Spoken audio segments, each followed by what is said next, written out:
Welcome to the Friday Fix. Today I'll share a short story written a long time ago. As we go, let's review the virtues we've talked about in the past 9 weeks. When the great library of Alexandria burned, the story goes, one book was saved. It was not a valuable book, and so a poor man who could read a little bought it for a few coppers. The book wasn't very interesting, but between its pages there was something very interesting indeed. It was a thin strip of vellum on which was written the secret of the touchstone. The touchstone was a small pebble that could turn any common metal into pure gold. The writing explained that it was lying on the shores of the Black Sea among thousands and thousands of other pebbles that looked exactly like it. The secret was this: the real stone would feel warm, while ordinary pebbles are cold.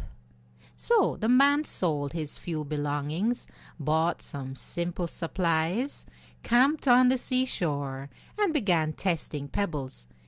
He knew that if he picked up ordinary pebbles and threw them down again because they were cold, he might pick up the same pebble hundreds of times. So, when he felt one that was cold, he threw it into the sea. He spent a whole day doing this, but none of them was a touchstone. Yet he went on and on this way. Pick up a pebble, cold, throw it into the sea. Pick up another, throw it into the sea. The days stretched into weeks and the weeks into months. One ordinary day, about mid-afternoon, he picked up a pebble, and it was warm. He had formed such a strong habit of throwing each pebble into the sea that when the one he wanted came along, he still threw it away. Does this story remind you of King Midas?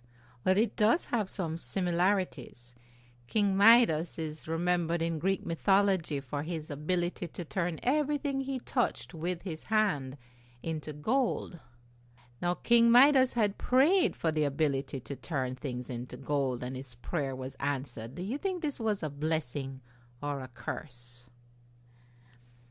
Here are some questions and exercises.